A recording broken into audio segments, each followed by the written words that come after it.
Ayan na, this is 24 channel.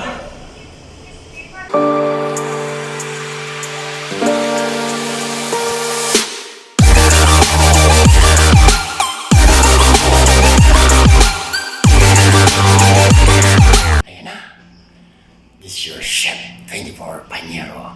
Pinagpalang araw sa inyong lahat, mga Panyero ko all over the world. Magluluto po tayo ng pinakamadali at pinakamasarap na buffalo chicken. Pinoy style. Samahan nyo ko. Tara, para matikman nyo na agad ang aking lutuin sa araw na to. Mga Panyero, ito na ang mga sangkap na ating gagamitin sa paggawa ng crispy Pinoy buffalo chicken. Ito na po. Chopped red onion, minced garlic, Julliene Red Bell pepper, magic sarap. Yan ang mga ingredients po natin. May Atsuete seeds, meron po tayong margarine, breading mix, banana ketchup, and soy sauce. Siyempre, meron tayong organic brown sugar. Meron po tayong chicken, fresh choice part. Depende sa inyo kung anong gusto nyo part. Pwedeng wings, pwedeng breast, pwedeng thigh, diba? Yan. Pwedeng po yan. I-coat ilang po sa breading mix. Yan. Heat the oil in the medium heat. Yan, diba?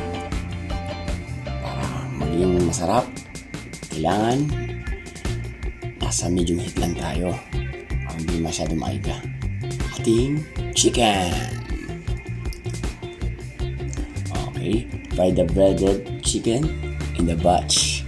Ayan, kailangan hindi natin didikit-dikitin mga manok na yan, naka-breaded, para manatiling hindi siya ma-oily na tapos maluto at ma-prito natin.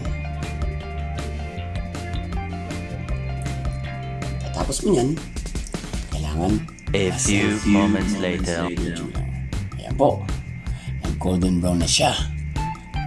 As you can see, wala ka naman luto. Ayan, luto na po. Naset aside po natin sa ating.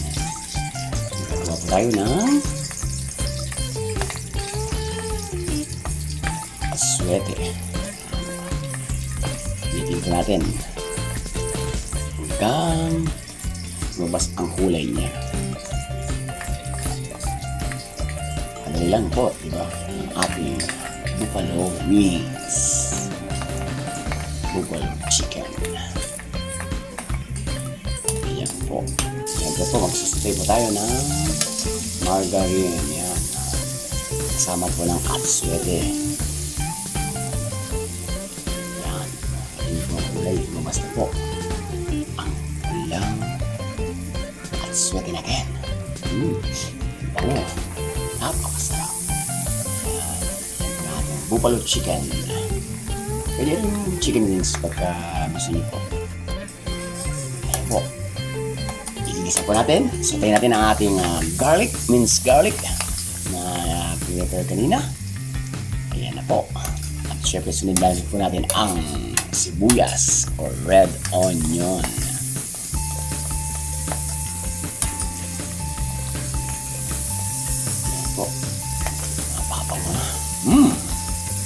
Pwede. Ang hirap mag-vlog. Kasi wala pa tayong stand. Kasi siya po. Pagawa na tayo ng stand pa gano'n. Hirap po magluto. Nakahawak ang ating cellphone. Yan po. Pwede po. Yan. Pwede po ang red julienne capsicum ko po. Ayan. Kunti lang. Alam na po. Paano yung masaya sa pagkain. Lagyan natin po ng seasoning.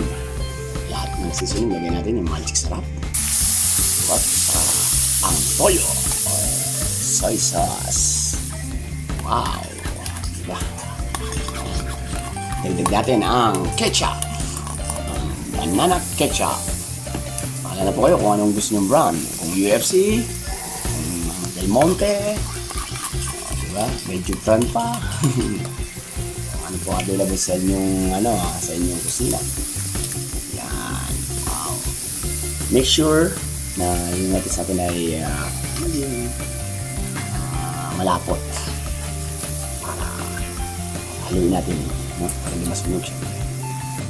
Kapag malapot na po, yan.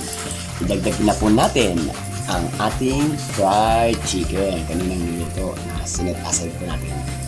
Ayan na po. Napakasimple lang ng ating buffalo chicken. Crispy. Wow. Pinoy version niya ni Chef or Panyero. Ayan po. Ayan. Make sure na na-coat po the fried chicken. Sa ating ayan po. Pag na-coat na po natin lahat. Ayan po. Ayan po ang kalalabasan niya. Lagyan natin sa plato. Serve and enjoy. God bless you all. Panyero, mga Panyero, goodbye for now. Thank you for watching. Paalam. God bless you all.